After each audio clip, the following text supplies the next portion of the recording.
Okay, great. So it's 10 a.m. here in Vancouver. So let's begin.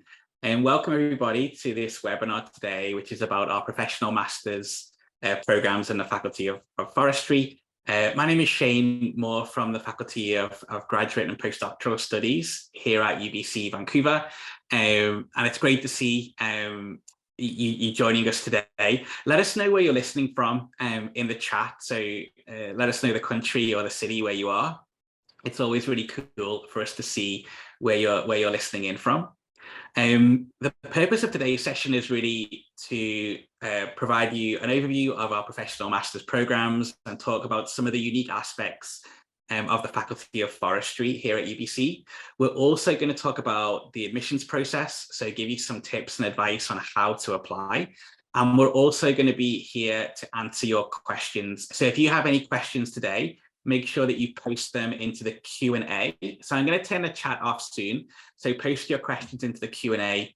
You can also upvote questions. So if you see a question that somebody else has posted and you want to hear the answer, make sure that you upvote that, that question. Before we move into the presentation, I do just want to take a moment to acknowledge that we're broadcasting today from the traditional, ancestral and unceded territory of the Musqueam, Squamish and Tsleil-Waututh people. And as guests on this land, it's a great privilege to be able to live here and to learn and to work on these lands. And I know many of you will be doing research into UBC at the moment, research into Vancouver, if you're outside of the area. And I'd also encourage you, as you do that research, to also read more about the First Nations of Canada, particularly the Musqueam people on whose traditional and unceded territory UBC Vancouver is located. And what I've just spoken there is called a land acknowledgement. So for those of you who may not have heard the land acknowledgement before, you'll often hear that at UBC as we acknowledge the traditional inhabitants of the territories here. So yeah, do that research, and particularly the research into the Musqueam people is really interesting. We have a really great team of presenters today who you're going to meet shortly. You're going to meet everybody here in just a few moments. They're going to be talking about their programs and what's unique about them, and just give you some real insight into what it's like to be a graduate student at the Faculty of Forestry here at UBC. Before we get to that, I will just take a moment to talk a little bit about UBC. So I know there's many opportunities and choices for graduate students out there around the world, but I think UBC has a really unique offering, and UBC is a global center in terms of its research output, in terms of its teaching, and it's consistently ranked as one of the top 20 public universities in the world. We have a pretty amazing campus location. So we're close to downtown Vancouver. So we're about 30 or 40 minutes away from downtown Vancouver. But the campus itself is surrounded by forest, by the ocean, and you're never too far away. You can always see the mountains in most places on campus. So it's a really, really wonderful place to be and to learn. We have a strong graduate population. So we have over 11,000 graduate students across our 12 faculties at UBC. And we have well over 300 different graduate program options. So some really exciting programs and some really exciting research that's happening across campus. The Faculty of Forestry itself is seen as one of the top 3 forestry schools in the world. We have world-class facilities that focus on experiential learning opportunities. So you're going to be able to really engage with real-world issues. The faculty as a whole has over 1,500 students, and around 300 of those students are graduate students. And the building itself, the home of the Faculty of Forestry, the Forest Sciences Centre, is a really interesting building on campus. you can see on the right side the picture of the main atrium, which has wood exposed casts. So it actually feels like you're in a forest when you're in the building. It has a tree-like canopy over the atrium, which is really amazing. UBC Forestry also has 2 research forests, so the Alex Fraser and Malcolm Knapp research forests, where students can enhance their classroom learning with field studies. Researchers can establish projects in those spaces. So that's something we're really excited about and really lucky to have. We also have a Centre for Advanced Wood Processing, which is Canada's National Centre for Education, Training and Technical Assistance for wood products manufacturing, for the wood products manufacturing industry. So there's some really amazing facilities and access to really great resources that you'll find at the Faculty of Forestry, which is really one of the top places in the world to study forestry. So the programs that we're going to focus on today, these are the 4 programs that we're going to talk about, and beginning with the Masters of Geomatics for Environmental Management. So let me pass it over now, and we can hear more about that program. Thank you, Shane. Hi, everybody. My name is Dr. Paul Piquel. I am an assistant professor of teaching here in the Faculty of Forestry, and I specialize in geomatics. So I teach quite a few courses within the Masters of Geomatics for Environmental Management program. But if you're considering MUFL or MSFM, I also teach the geomatics components in those programs as well. So I'm going to talk a little bit about the MGEM program. I'll try not to cover too much that's already on the website, but it is a 9-month program that runs from August to April, and it's comprised of 30 credits, and it's a course-based master's. So you're only taking courses for the program. There's no thesis component to the program. And of those 30 credits, about half are allocated to the disciplines of geographic information systems and science and remote sensing. The other half of the credits cover other topics, areas such as landscape ecology, spatial statistics, and there's a project-based course that you also do where you undertake an independent project that consumes a fair bit of time. And then there's a number of other courses that are taught by Sauder School of Business, things like entrepreneurship, policy, project management, things like that. So those are sort of in a nutshell, those are the academics.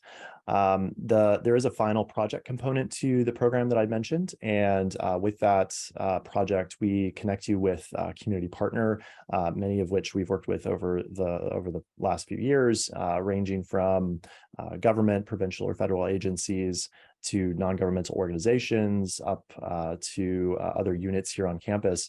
And that independent project is something that you sort of develop over those 9 months. So the reason for starting in August is really to match you with a community partner and a project topic. It's also quite common for our students to come into the program with, coming from an employer who has a project in mind, and that's totally cool. We entertain those project ideas as well.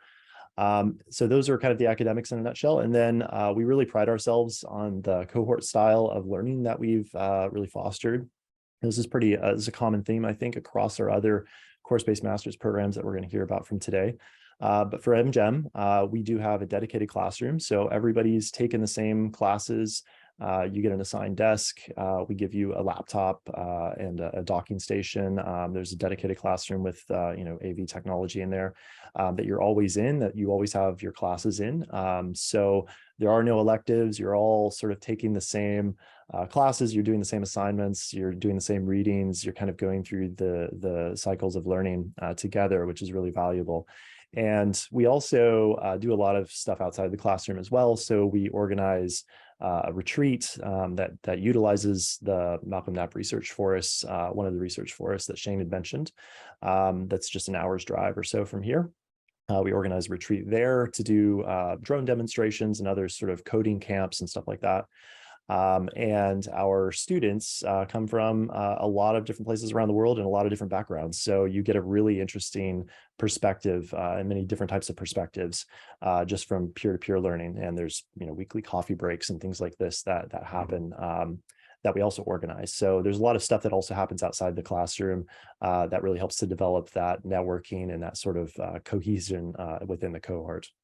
So I'm sure there's plenty more questions more specific about MGEM, which I'll leave time for. But with that, I will pass it over, I think, to Ken to talk about the Master of Sustainable Forest Management program.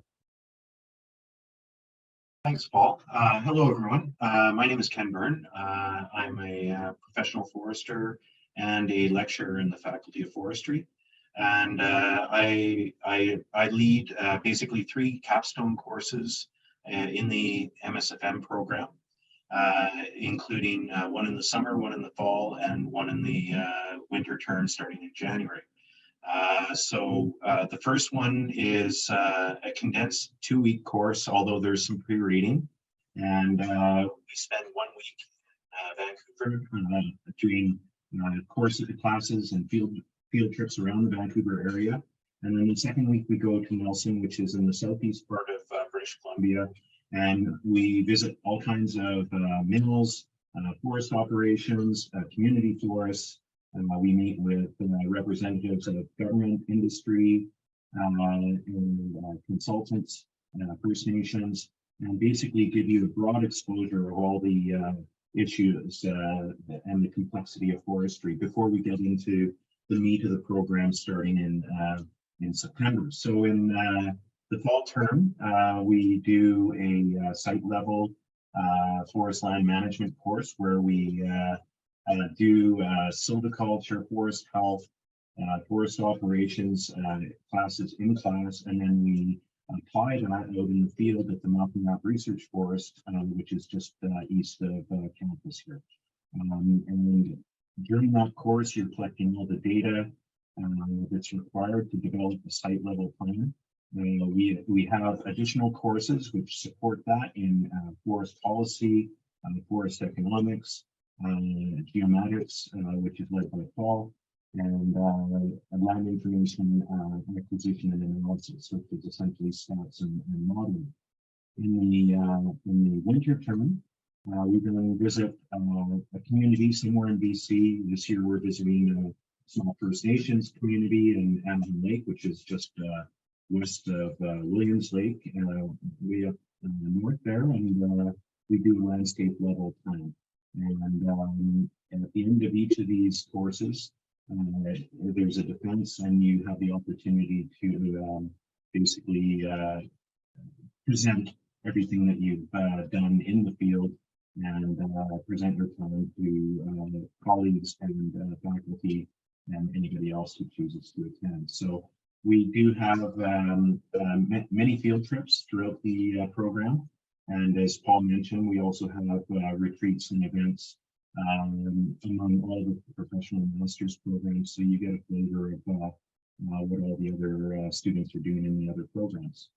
So I think I'll leave it there. I'm sure there's many questions and I'm happy to entertain those. And I'll pass that. I guess next is Ethan. Hi, this is James Langston here. I'm the coordinator for the Master of International Forestry program, one of the professional master's programs here. So I'm actually from the United Kingdom and grew up in the United States and did my studies in Australia and did my doctorate degree in Indonesia and since done research in parts of East and West Africa. And so we have a truly global perspective on looking at forest issues in our program. I'd say our program is what differentiates us to the other programs is we're sort of a generalist degree where we look at the interdisciplinary issues of forests. We maximize the diversity of students in the cohort to make sure that there is a really rich peer-to-peer learning experience. And in order to really capture those gains, the first half of our 10-month program, the sort of fall term, I guess, is a set of courses that really looks at cross-cutting issues in forestry. And it's very thematic. And so we sort of take a United Nations Sustainable Development Goal lens through which we view forestry. So that first semester is looking at a cross-cutting set of issues, and the second semester we are also a little bit different to the other programs in that we have 3-week-long intensives, a series of 3-week-long intensives from January to April, where you really dive deep in a set of sort of zooming out set of issues, from business to economics to governance to international diplomacy and negotiation. We really, I guess, are proud of the fact that we are able to place our students in really interesting institutions, organizations around the world, all in different sectors. It's been a really positive thing for our students to get them on a good career trajectory, because we do not, many of us are not foresters. We work in many different fields. And so I'll pass the ball to Intu now, the director of the program. Thanks, James. So hi, everyone. My name is Intu Bedihartono. So I'm originally from Indonesia, but I work a lot everywhere around the world, especially in the tropical countries. But we also work in British Columbia because we are based in Canada. Our program has this very interesting field trips that we do all along the year. And we also try to understand different ways of knowledge and different ways of sharing this knowledge, and also understanding different processes in decision making in these different places. One of the most interesting part of the program is the internship or the directed studies. So people can be working for government or international NGOs or local NGOs or universities or even private sectors in all these different parts of the world. So we have a lot of partners and collaborators. So students will be going to do their directed studies or internship with our partners in different parts of the world. So we have students going to Indonesia, for example, working with one of the biggest pulp and paper companies who's trying to do restoration and conservation, for example, in Sumatra. And then we have students who work with indigenous communities, First Nations in British Columbia.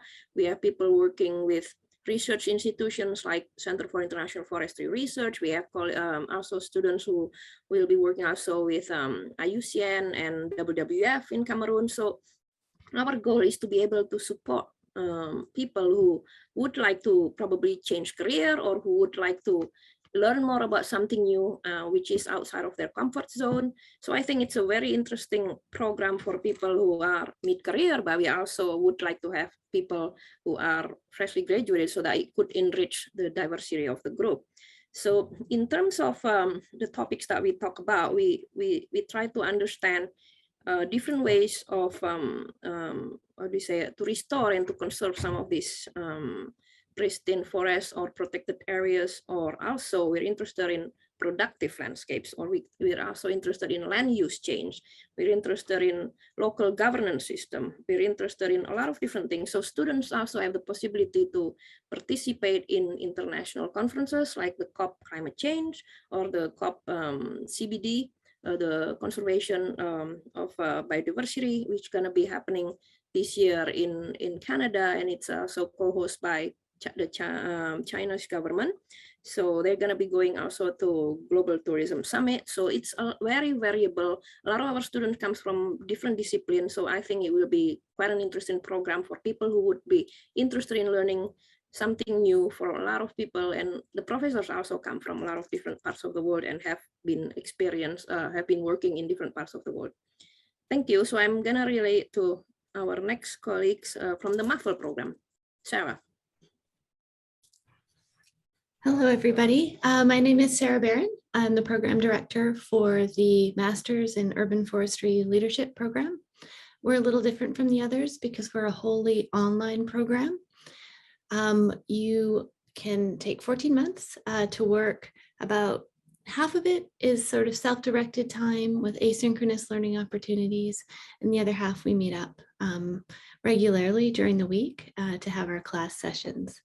Because it's online, we have a fantastic opportunity to include international guest lecturers who are experts in urban forestry from across the world. So we learn a lot from our international partners and guest lecturers. I've just come yesterday from the Partners in Community Forestry Conference, which is one of the largest urban forestry conferences in the world. And we were reminded that the United States government, the Canadian government, and the United Nations have all suddenly put a lot of funding into urban forestry as a nature-based solution to help with climate change in our cities. And we need leaders. And so our program is really well designed. And I think there's going to be a lot of employment opportunities in urban forestry in the coming years. And we're the only professional master's program in urban forestry. So we're pretty excited and proud of this program. Through the program, you learn about governance, you learn about arboriculture, assessment, you learn about strategic planning, benefits of urban forests, so lots of different things. You also have an opportunity, like the other programs, to do a capstone project, which we developed together. Some people come in ready and excited about something that they've been wanting to sort of look in depth into, and some folks get inspired by a guest lecturer or a class, and so they choose that as their research topic.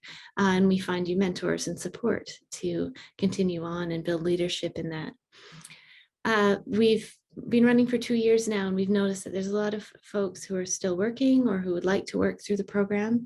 So we are working on and are hoping to launch, and quite confident that we will be launching a 2-year part-time program so that you can do it in 1 year and get your master's, well, 14 months, or 2 years, and sort of spread out the work and be able to continue working. Because it's online, you don't have to move to Vancouver, although it is a beautiful place to be. You can work. So if you have family or caregiving responsibilities, you're able to study where you are.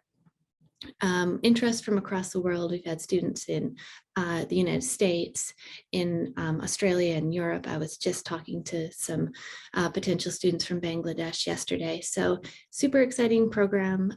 Really happy to answer any questions about it. I think I've covered everything that I was hoping to. Happy to answer more questions. I'm going to pass it on to Rebecca now. Thank you very much.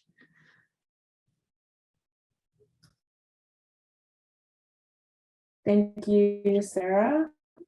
Hi, I am Rebecca Kim. I'm the Admissions and Administration Coordinator for Professional Master's Program at UBC Forestry.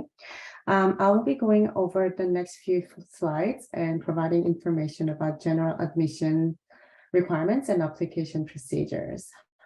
Next slide, please. Yeah, so general admission requirements. Academic background. It is rather specific to program. In terms of academic background, they are specific to different programs. So I would encourage you to visit the individual program admissions page to tell you a little bit more about what specific program requirements we're looking for.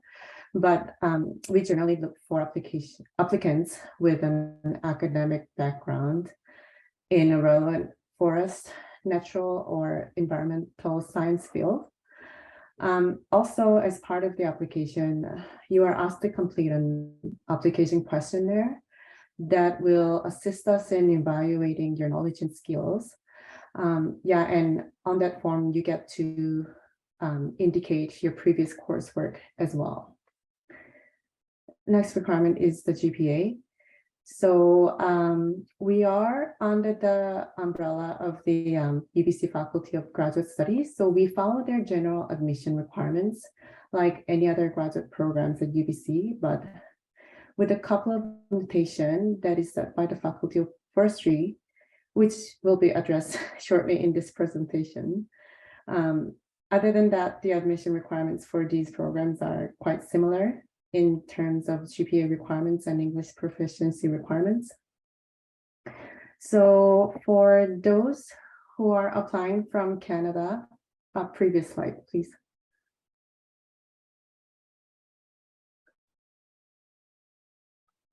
Thanks. For those applying from Canada and the US, we are looking for an overall B+ range in senior courses that are equivalent to UBC's 300 to 400 level courses. But I do want to make a note that we don't convert your grades to UBC grading scale. We use your institution's grading scale to check whether you meet the overall B+. In other words, if your GPA at your institution is in the B+ range, for your senior level courses, you meet the general minimum GPA requirements. For students applying with foreign credentials from countries outside Canada or US, it is based on the overall average. So that's the cumulative average of your bachelor's degree. The foreign credentials minimum GPA requirements vary depending on the country. And as mentioned, these criteria are set by the Faculty of Graduate Studies. So I encourage you to refer to their website or check our website to check the minimum GPA requirements for your country. Yeah, so that link is available on our program admissions page. English language proficiency. We will ask for test scores, and it is required if the prior degree is from a university outside of Canada in which English was not the primary language of instruction. The acceptable tests are TOEFL, IELTS, CAIL, and PTE, sorry. I want to make a note that this means the whole institution's primary language of instruction must be English. Let's say if your institution is outside of North America, but the primary language of instruction was English, you will be exempt from this requirement. And normally this institution's primary language of instruction or the medium of instruction based on official transcript. And if not, you can prove it by providing an official letter from your institution stating that the primary language of instruction is English. Also, sometimes applicants think they're exempt from submitting the test scores because their degree was taught in English, but that does not apply to this. And they will be asked to submit the English language score if the whole institution's primary language of instruction is not English. And also I was gonna say the score required for the first year CBM program for English proficiency is slightly higher than the grad studies. So I do want to encourage you to check our website to make sure you meet the first year minimum. Next slide, please.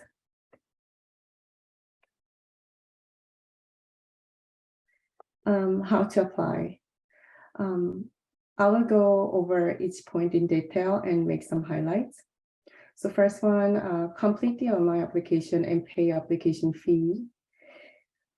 The application fee is $112 in Canadian for domestic students, and international is $168.25. You apply by completing the application online. This can be only submitted by paying the application fee. And we got questions from a lot of students about whether the application fee can be waived. But the only circumstance would be if the applicant is a citizen and a resident of one of the least developed countries as declared by the UN. And the list of least developed countries can be found either on Google or on the grad studies website. Number two, provide scanned copies of official transcripts for all post-secondary institutions you have attended. This is important because even if you took one course or courses only without credentials at an institution, you must list them on your application page and upload scanned copy of the official transcript from that institution. The official transcript is not screenshot of the institution's website or the record of grades you download from your institution's student portal. Normally, whether the program or the course is complete or not, the official transcript can be requested at your institution's registrar's office. Yeah, and also please include the grading key of your institution. This is important for us to calculate your GPA. Number 3, list 3 references or referees with minimum 1 academic reference required. Please remember to use official institutional or professional email accounts. Free email accounts such as Yahoo, Gmail, or Hotmail accounts will not trigger our online application system to send the online reference link to our portal. And if your referees only have those free email accounts, they will have to mail the hard copy or the printed reference letters in a sealed envelope to our office. Number 4, send in your official English language proficiency test results. Yeah, this has been discussed previously already, so I won't go in too much detail. But the most common tests are IELTS and TOEFL. Please have the testing agency send the electronic scores to UBC graduate admissions office. Otherwise, your test result will not be matched and uploaded to our application system. So make sure you use the correct procedure to send in your e-scores. Number 5, submit your program questionnaire, letter of intent, and curriculum vitae or resume. This is pretty much self-explanatory, but this is the part where you can elaborate on your skills and your experience and how those are related to succeeding in your program that you're applying to and that you're matched to the program.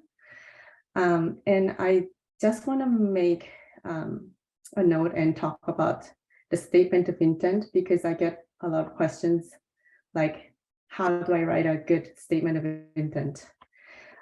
Yeah, it is generally a short essay that is normally 1 or 2 pages long. And I guess here you can state about your academic interests and what you hope to achieve in the program and how you will succeed in the program and why this program at UBC is the best place for you to pursue your interests.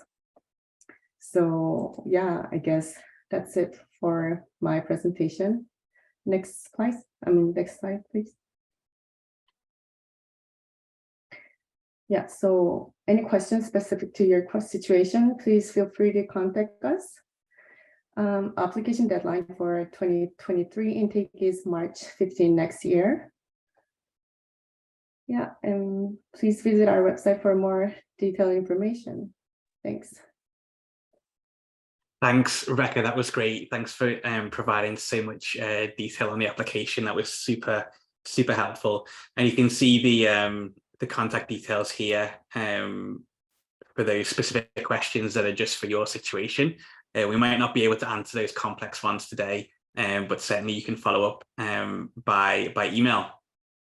So great. So I see we've had some questions in into the Q&A. So let us know if you have any more. And we're going to have we're going to move into the Q&A portion of the session now. And actually, I think what I'll do is I'll just stop sharing so that we can see everybody.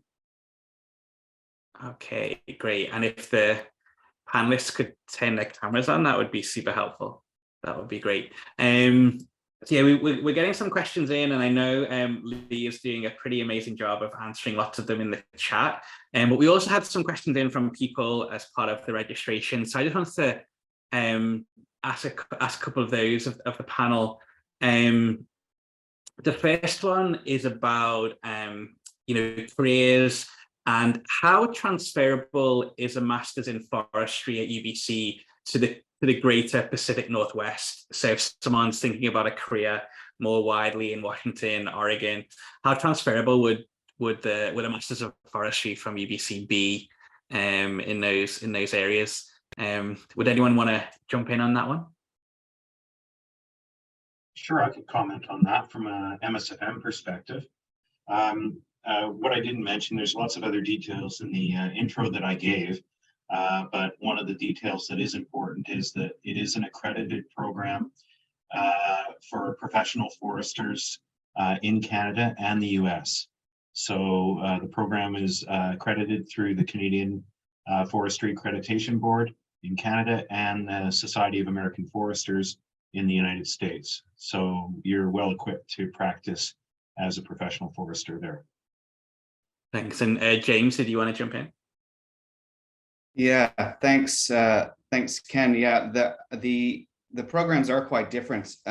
So MSFM being accredited as a professional forestry program is fantastic. Our program is slightly different. We're part of an international network that's we've been sort of accredited, I guess, with this global association of development practice programs that's coordinated through Columbia University in New York, and that makes us a part of a global classroom where we have access to all sorts of things going on globally.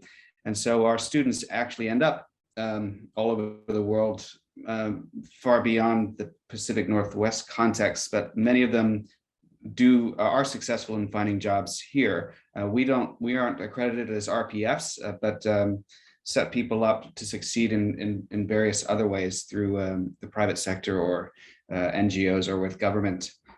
So that's just my 2 cents. Thanks, James. Sarah? Yeah, definitely our program is transferable to the Pacific Northwest because I believe 5 of our students have had jobs in there. American students, visa issues we can't help you with necessarily, but it is definitely very transferable to the Pacific Northwest and really globally because urban environments are, well, we share common challenges, and so it is really applicable. And I was just in Seattle last night talking about the program, and we'll definitely have some participants from the U.S. side of the Pacific Northwest in the coming years. Well, that's great. That's exciting.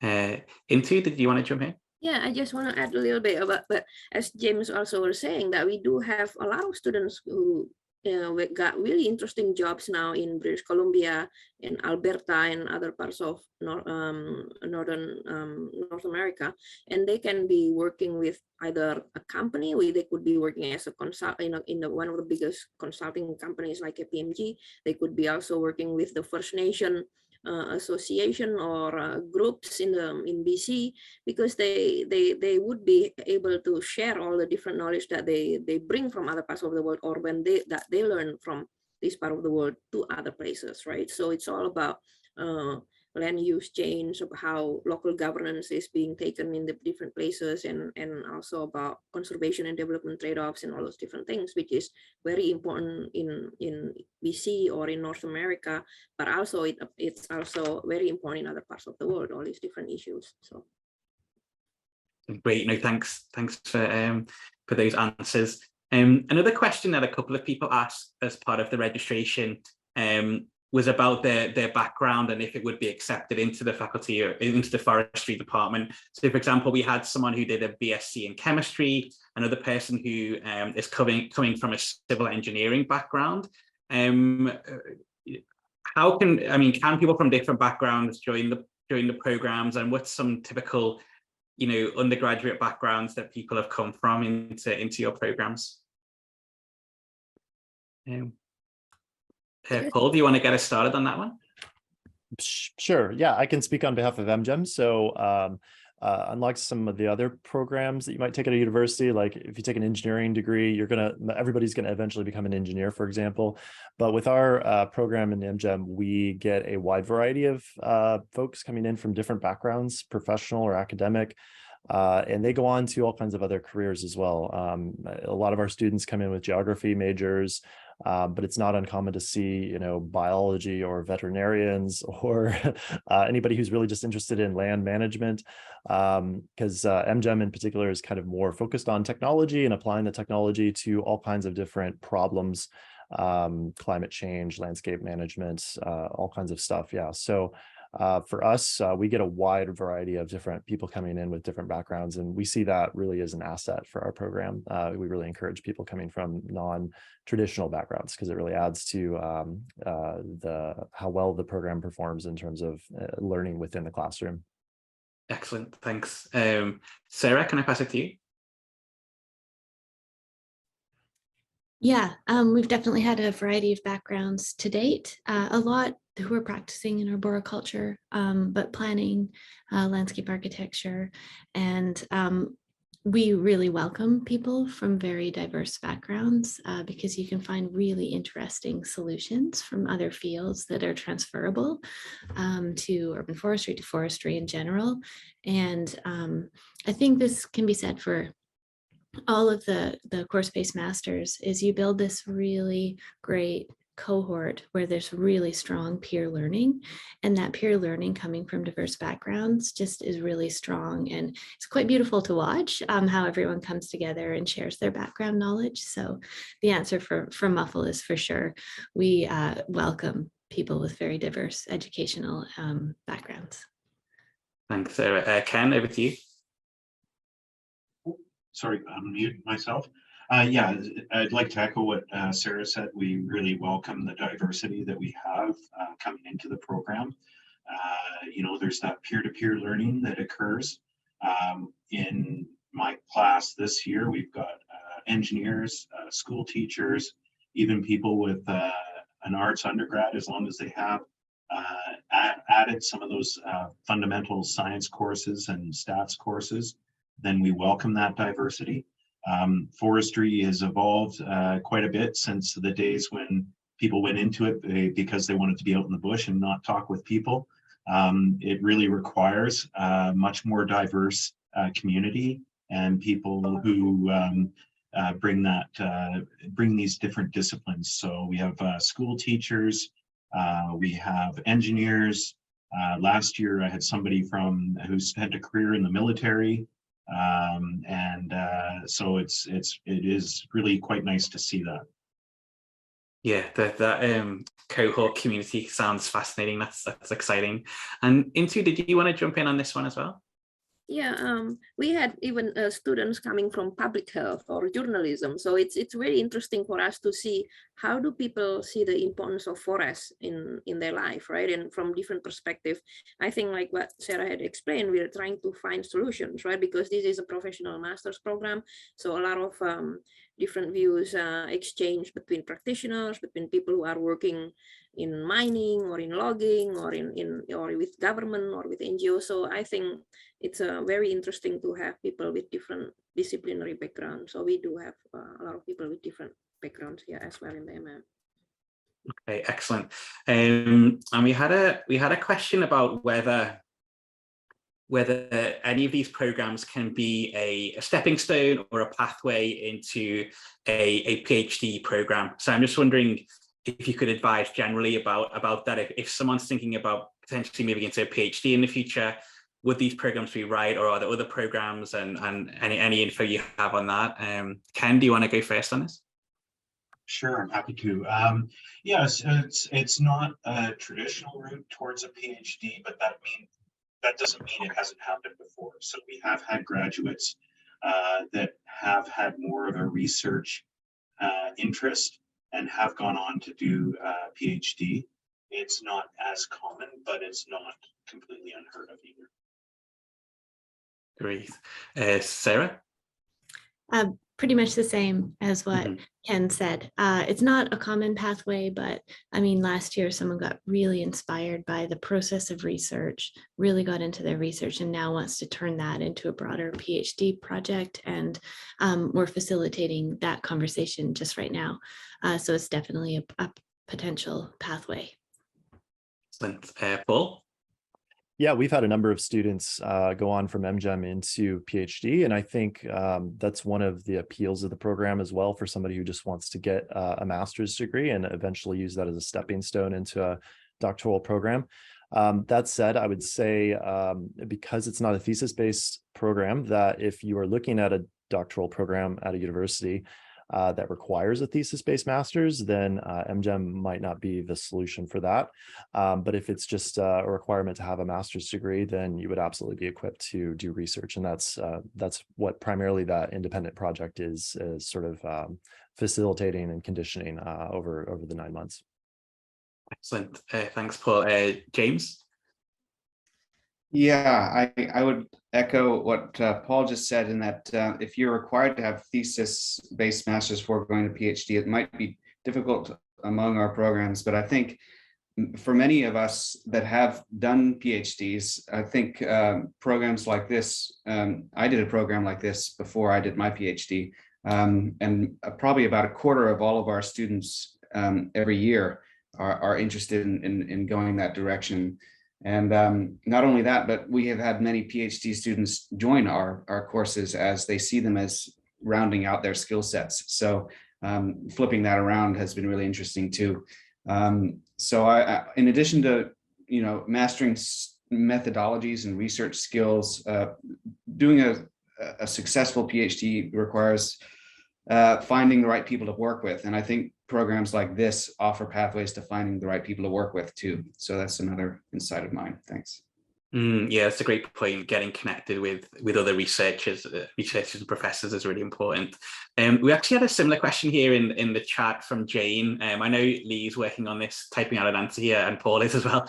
But just in terms of how transferable are the skills that are learned on these programs outside of the forestry sector? So if one doesn't end up working in forestry, are there any other areas that they could move into? Are these how transferable are the skills learned? Paul, do you want to start on that? Sure. Yeah. I was just typing the answer to it. So yeah. For MGEM, we are a Master of Geomatics for Environmental Management, not for forestry. So even though we're based here in the Faculty of Forestry, our curriculum is pretty broad in its spectrum of applications. So I, for example, myself, am not a forester, but I'm a professional agrologist, and we have students who go on to all kinds of different professions because of how the technology can be applied in different situations and different problem sets.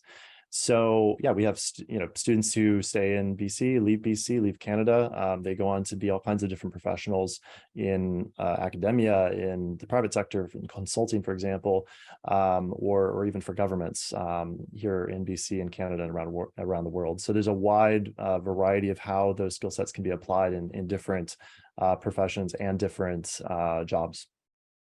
Excellent. Thanks, Paul. Into you.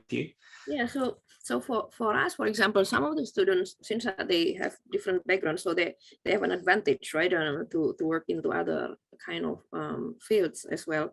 So, for example, we had students who was a nurse, for example, and so now she's sort of working for First Nation organization, and then helping them and support them in their natural resources management, for example.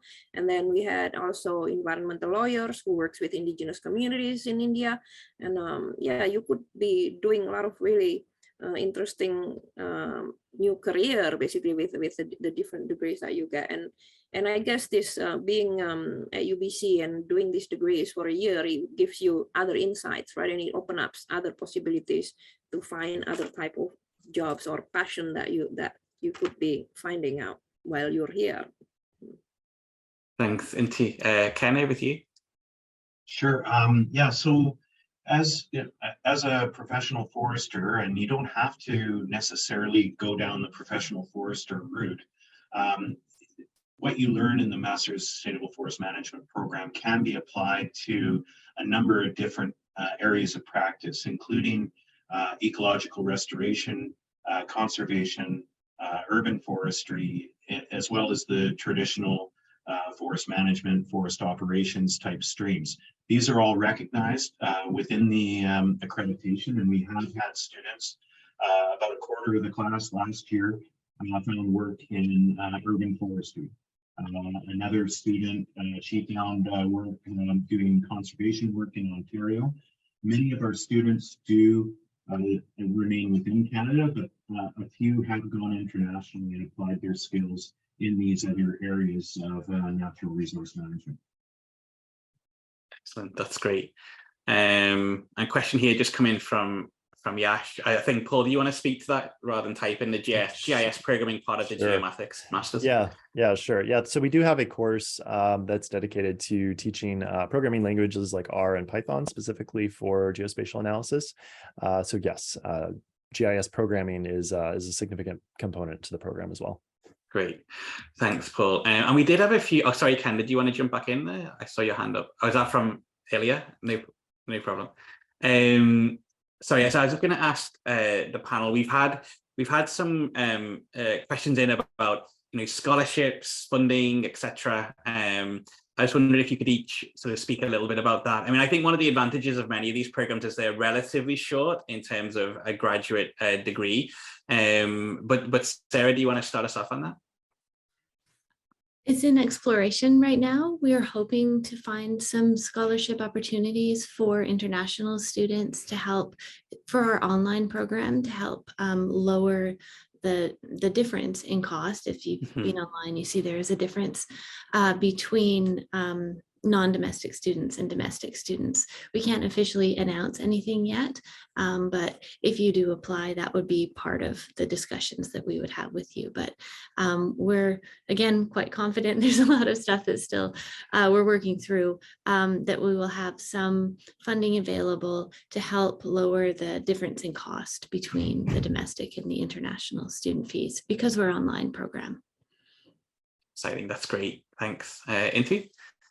Yeah, so for the MIF, this is the same. We are also exploring other possibilities of scholarship for international students, but we do have quite a number of students who get scholarship from their government, also from foundations and specific people, philanthropy. So the last few years, we've been getting quite a lot of different type of scholarship, but specifically to specific countries and things like that. But so we're hoping to be able to have this every year now from philanthropy, but hopefully we can announce something very soon. Hopefully. Great, thanks. And I will actually in a moment I'll post in the chat. We have at Graduate Studies we have sort of a cost of living calculator that allows you to do some basic financial planning. So obviously any graduate degree program is an investment. It is going to be it is going to be an investment in yourself. You're not going to be rich during the program. You will need to sort of really budget and manage your resources. But I'll post that in the chat in a moment. And just do encourage you to do that financial planning alongside your research on programs and alongside your application. Excellent. Okay, so I think we've done a great job with the questions. I feel like we've covered a lot. I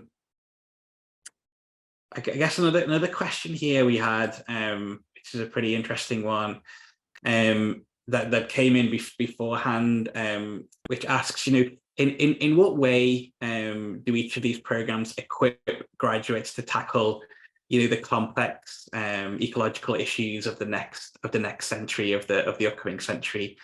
Are there any sort of key things about your programs that really will equip graduates to tackle those complex issues that are happening now and that will continue to happen? Sarah, I can see you nodding. Do you want to get us started on this one? Oh, I don't know. They're so complex right now. Climate change.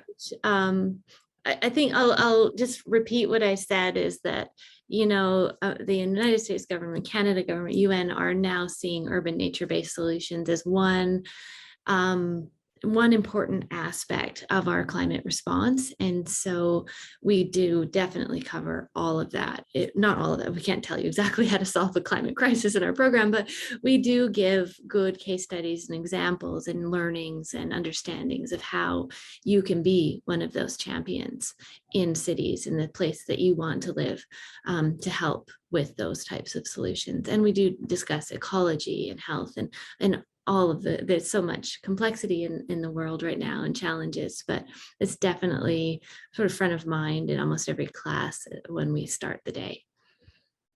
Excellent. Paul? Yeah, I'll echo the same as what Sarah said. A lot of our students that I'm noticing at the graduate level and undergraduate level are really interested in climate change. And it's been a driving force, I think, for how we develop our labs and the content for our courses. I can say for MGEM, we are definitely keeping abreast of the latest technologies. So things like mobile remote sensing with drones, laser scanners. We're looking into cloud computing, Google Earth Engine, using augmented reality data fusion, digital twins, and just generally very complex models of the biophysical environment are all things that we've been trying to tackle and ways that we've been trying to get at some of these bigger questions. And maybe I'll just throw into the chat our project library that we have for the MGEM program in case anybody's interested in looking at different projects that folks have worked on, because it's hard to do them justice in the amount of time I have. So go check that out. Awesome. Thanks, Paul. Ken, over to you.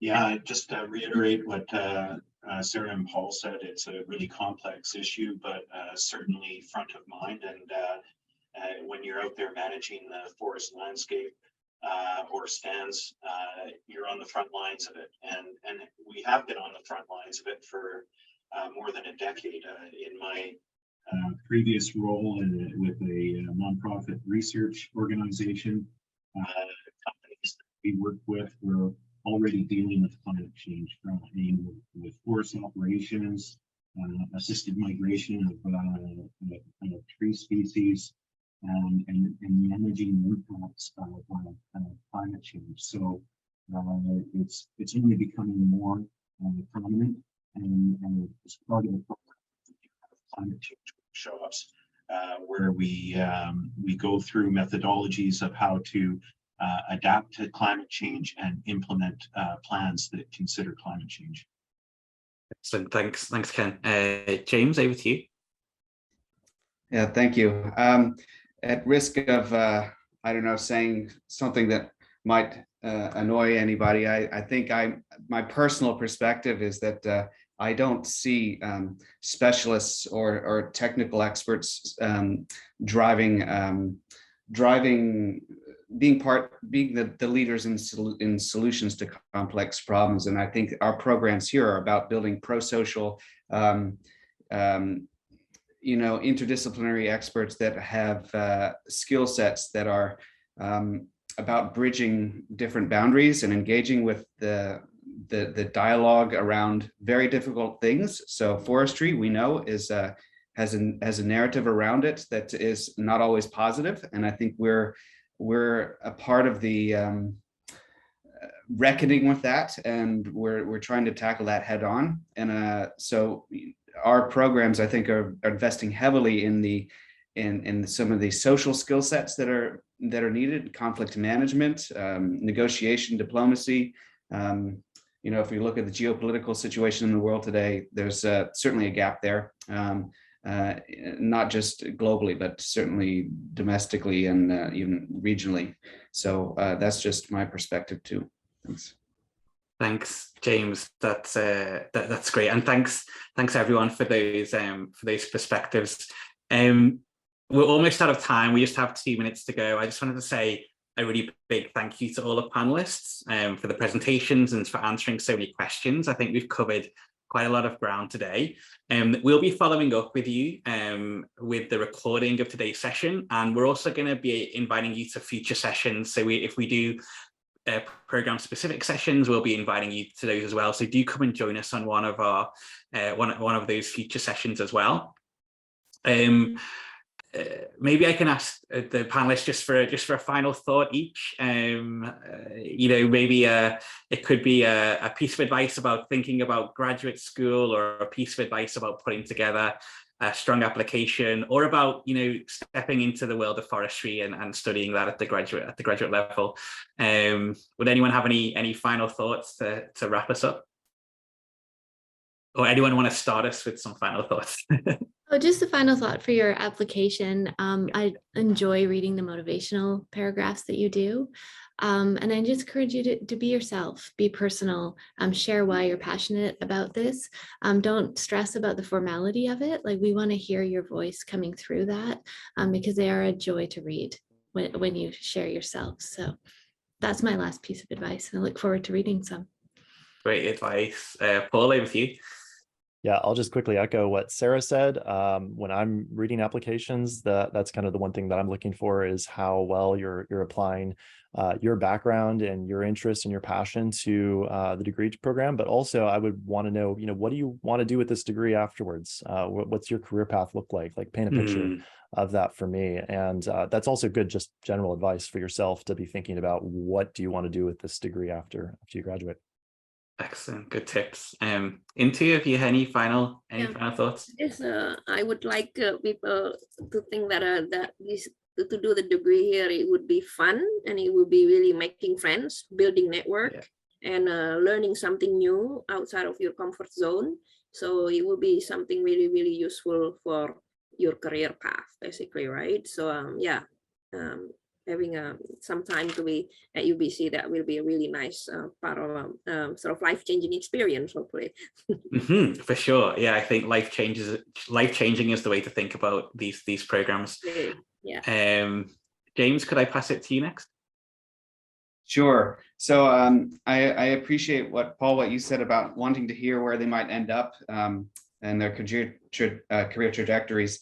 I'm on two sides of that fence. I want to know that people are passionate about pursuing some career, but I think I'm also I never knew what I wanted to do in life. I still don't know what I want to do in life, and I'm happy to be seeking that path. And I think these